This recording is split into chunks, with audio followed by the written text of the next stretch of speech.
Bonjour tout le monde. Monsieur Pierre Cossette, recteur de l'Université de Sherbrooke, merci infiniment pour cette belle présentation. Richard Damour, c'est toujours un plaisir d'être ici dans un événement de notre Chambre de commerce. Maire et mairesse de l'agglomération, Doreen, Martin, Jean, Pierre, maire et préfet des tables de la Couronne-Sud et de la Montérégie, merci d'être avec nous aujourd'hui, mais surtout de répondre présent.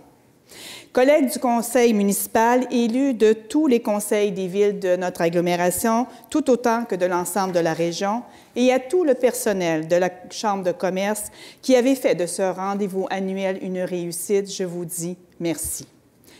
Vous vous souviendrez que l'an dernier, quand je suis devenue mairesse de cette belle grande ville, on pourrait qualifier le climat de l'époque d'un peu tumultueux. Mes convictions, elles, n'ont pas été ébranlées, mais pas du tout. Pas plus que ma détermination à donner l'impulsion nécessaire à Longueuil pour qu'elle devienne une ville incontournable. Le point de départ de cet élan, et je dis sans hésitation, a été la volonté des 5 maires de notre agglomération de redonner vie à la table des maires. Ne serait-ce que pour cette unique raison, je savais que nous partions du bon pied. L'an passé, je vous disais ici même, c'est une chose de tendre la main, c'en est une autre de mettre de côté le passé pour accepter de repartir sur de nouvelles bases. Je vous dis aujourd'hui, mission accomplie.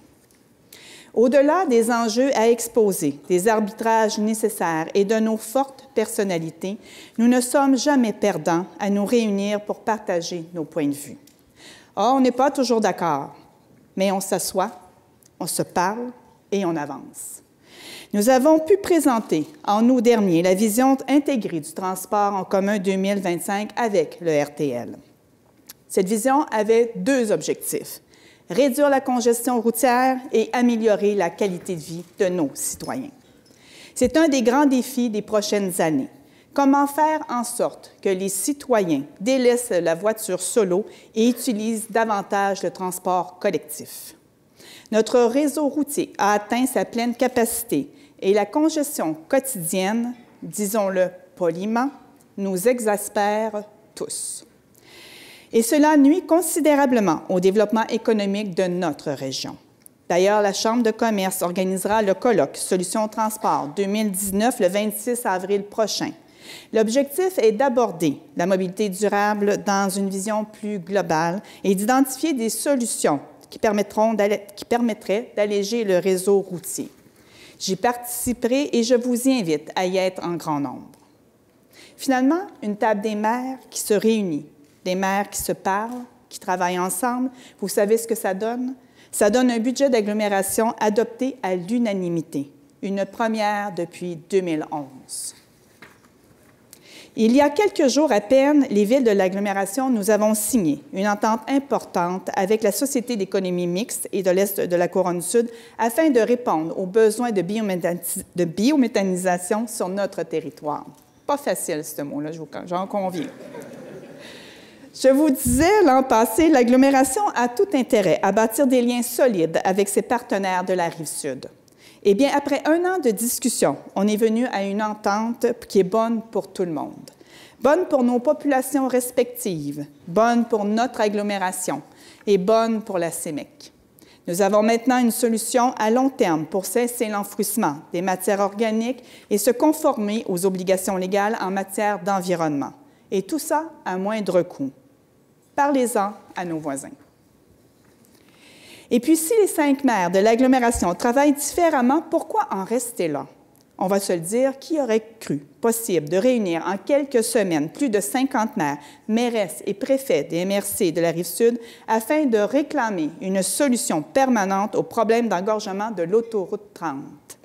Cette mobilisation sans précédent menée par la Chambre a fait en sorte qu'on soit entendu par le gouvernement. Je dirais aussi qu'elle nous a donné un avant-goût de notre potentiel d'influence. Et on a aimé ça. On aime ça même beaucoup. Je me permets d'ailleurs de souligner que l'initiative Coalition A30 s'est vue récompensée du prix Développement économique remis par la Fédération des chambres lors du gala annuel 2018. Catherine Beau, présidente 2018, Stéphanie Brodeur et toute l'équipe. Nous sommes fiers du travail que vous avez fait. Merci encore. Vous savez, il n'y a pas que la Chambre qui travaille sans relâche à développer et à faire rayonner notre ville et notre région au plan économique. Nous avons aussi développement économique de l'agglomération de Longueuil. Grâce à l'appui de l'agglomération, DEL a des priorités de développement qui vont façonner le tissu économique de l'agglomération pour les prochaines années. Créer une relève jeune et dynamique, conserver et surtout attirer des start-up sur notre territoire, c'est la mission ambitieuse que doit remplir le nouvel accélérateur DEL. Je n'ai pas à vous convaincre que l'avenir de nos entreprises passe par l'exportation à l'international. C'est pourquoi j'accompagnerai les dirigeants de 5 entreprises de l'agglomération avec des représentants de DEL à l'importante foire manufacturière d'Hanovre en Allemagne au début avril. Je voulais que Longueuil se positionne fortement comme agglomération, mais aussi avec ses partenaires de la Couronne Sud et de la Montérégie. Pour moi, c'est une façon de travailler qui est nécessaire pour arriver à des résultats. Donc, unissons nos forces et continuons de le faire parce que cette approche, elle a fait ses preuves. Je suis ici aujourd'hui devant vous en étant mieux appuyée, mieux entourée et plus expérimentée que l'année dernière. Je m'adresse à vous aujourd'hui et j'ai le goût de vous dire que je veux continuer à travailler avec vous. Je vous disais l'an dernier que mon travail n'est pas bien différent de ce que vous faites en tant que dirigeant d'entreprise. Vous êtes des leaders, des décideurs. Moi, comme mairesse, je dois gérer ma ville comme le ferait un PDG, c'est-à-dire avec rigueur et avec le souci au quotidien d'offrir constamment des services de qualité. Les gens qui décident de venir s'installer chez nous sont de plus en plus nombreux. Vous le voyez dans vos entreprises, vous voyez l'effervescence que connaît notre territoire. Souvent, lorsqu'on se rencontre dans les événements, vous me le partagez et nous en sommes tous bien fiers. Et on ne peut que s'en réjouir. D'ailleurs, permettez-moi de dire que la Ville a maintenant une direction dédiée au développement économique et a mis en ligne un outil indispensable, soit le guichet unique investir.longueuil.Québec. Ce microsite permet de voir rapidement le plein potentiel de développement de notre territoire par des investisseurs potentiels. Un mot plus spécifique pour Longueuil, on peut comprendre les gens de nous choisir parce que nous avons tous les atouts pour combler leurs besoins. Nous avons des entreprises qui offrent des emplois de premier plan, ils viennent s'installer chez nous et ils ont une qualité de vie, un parc immobilier attrayant. Longueuil est une grande ville au propre comme au figuré. En fait, Longueuil est maintenant une ville incontournable, point. Sa localisation stratégique et son accès à une main-d'œuvre qualifiée sont des atouts décisifs pour les investisseurs. Souvenons-nous de la fierté que nous avons tous eue quand Molson nous a choisis. Elle a choisi de venir s'installer chez nous, tout comme l'ont fait il y a quelques années la SSQ Assurance et Lumenpulse, et tout comme le feront beaucoup d'autres, j'en suis persuadée.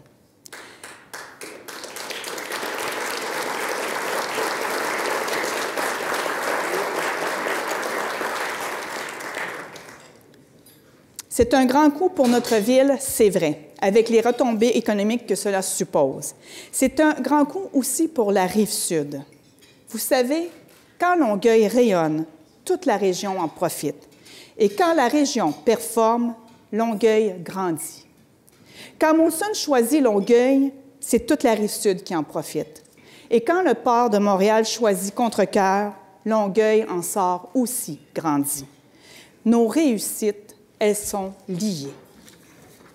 Ce qui rend notre ville attrayante, nous disent plusieurs entrepreneurs, c'est que nous sommes d'une taille suffisamment grande pour assurer leur développement, mais quand même de taille assez modeste pour combler leurs besoins de flexibilité et leur permettre de s'épanouir sur notre territoire.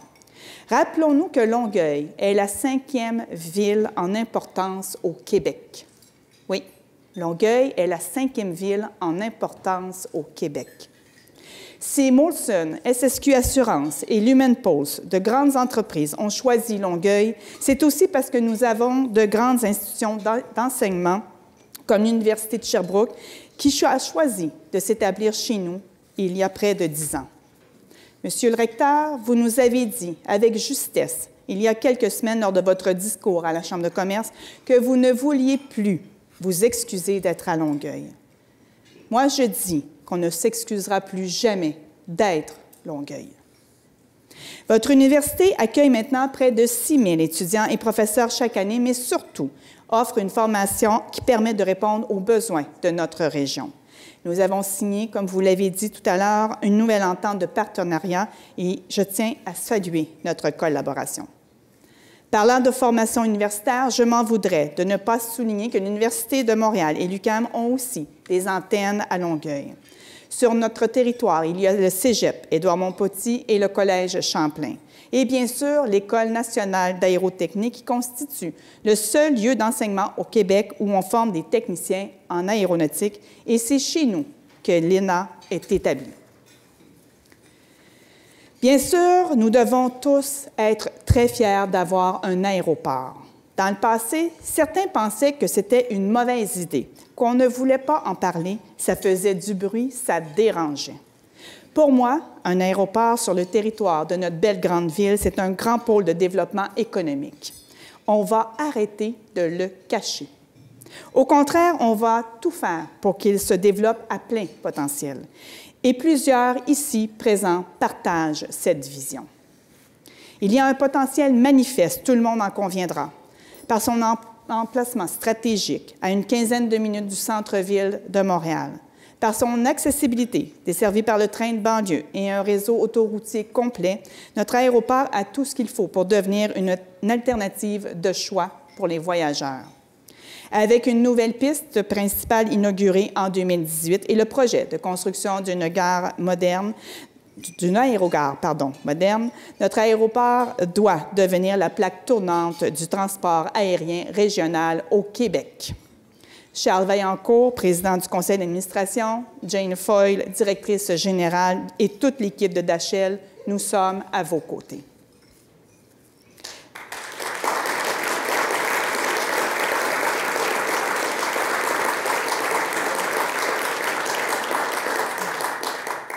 Permettez-moi de faire un petit bout d'histoire.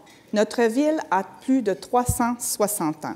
C'est donc une grande et vieille ville québécoise. Longueuil a été fondée en 1657 par Charles Le Moyne, un marchand prospère de la Nouvelle-France. Ce n'est donc pas étonnant que dans notre ADN, et je le vois bien dans cette salle, qu'il y ait tant d'entrepreneurs. Dans le fond, une grande ville, c'est quoi? C'est une ville avec des pôles de savoir, de développement économique et de développement urbain. L'an dernier, je vous ai parlé de deux projets d'importance, celui du centre-ville et celui du pôle Roland-Terrien. Deux projets de grands quartiers TOD axés sur le transport en commun, mais aussi des milieux de vie où les gens habitent, se divertissent, vont au restaurant, ont des petits commerces de proximité. Cela fait partie des grandes tendances mondiales et cela fait partie de ma vision du Longueuil de demain. Une grande ville doit aussi avoir ses institutions culturelles qui contribuent à son rayonnement. Et nous en avons deux. Le Théâtre de la Ville, qui encore récemment a reçu le prix du diffuseur pluridisciplinaire lors du 21e Gala des prix Opus, et l'Orchestre symphonique de Longueuil, qui vient d'accueillir un nouveau chef d'orchestre de réputation internationale, Alexandre Dacosta. Il aurait pu aller n'importe où sur la planète, mais il a choisi Longueuil. Ce statut de ville incontournable, Longueuil le possède déjà. Et il s'affirmera encore davantage au cours des années à venir, car beaucoup de projets viendront consacrer ce vocable de Longueuil, grande ville québécoise. Vous vous souviendrez aussi qu'à l'automne dernier, nous avons profité de la campagne électorale québécoise pour présenter les priorités de Longueuil et de l'agglomération. Je crois que nos efforts commencent à porter fruit. En peine quelques 6 mois, j'ai accueilli pas moins de 6 ministres à l'Hôtel de Ville. Et en janvier, pour la première fois de l'histoire de notre ville, j'ai rencontré le ministre des Finances du Québec dans le cadre des consultations prébudgétaires. Je lui ai notamment rappelé l'appui de la Ville de Longueuil aux demandes de l'UMQ pour le renouvellement du pacte fiscal. J'ai demandé la création d'un fonds dédié au financement de projets économiques sur notre territoire, ainsi que la reconnaissance de Longueuil comme ville mandataire dans le cadre du programme Accès Logis.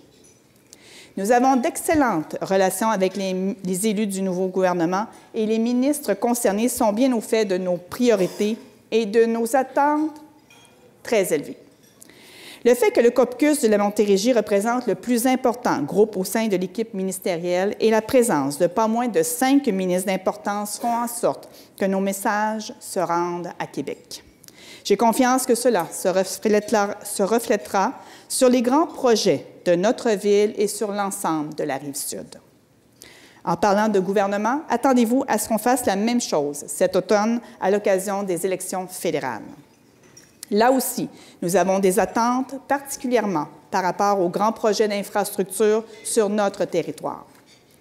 Comme 5e plus grande ville, comme moteur économique de la Rive-Sud, comme ville-centre de la 3e plus grande agglomération du Québec, Longueuil saisira toutes les occasions de prendre sa place. Parlant d'infrastructure, en tant que mairesse de Longueuil, je suis membre du caucus des maires des grandes villes de la Fédération canadienne des municipalités, un club sélect de 20 villes au Canada. Lors de notre dernière rencontre à Ottawa, nous avons reçu le premier ministre Trudeau, ainsi que quelques ministres, dont le ministre des Infrastructures, François-Philippe Champagne. Eh bien, je suis heureuse de souligner que M. Champagne sera ici, à la Chambre de commerce, le 25 mars prochain. Un autre rendez-vous à ne pas manquer. Maintenant, parlons un peu d'avenir.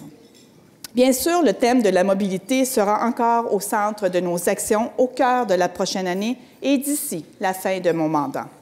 Longueuil a un grand territoire, des entreprises réparties aux 4 coins de la ville et plusieurs grands pôles résidentiels. Nous sentons que la population a la volonté de se tourner vers des modes de transport efficaces et structurants. Nos priorités sont claires. D'abord, le prolongement de la ligne jaune du métro sur le boulevard Roland-Terrien et la construction du viaduc Lafayette pour désengorger notre centre-ville. Et parce que nous avons la volonté de faire de l'antenne Rive-Sud du REM une réussite, nous croyons qu'un tramway sur le boulevard Taschereau est un incontournable.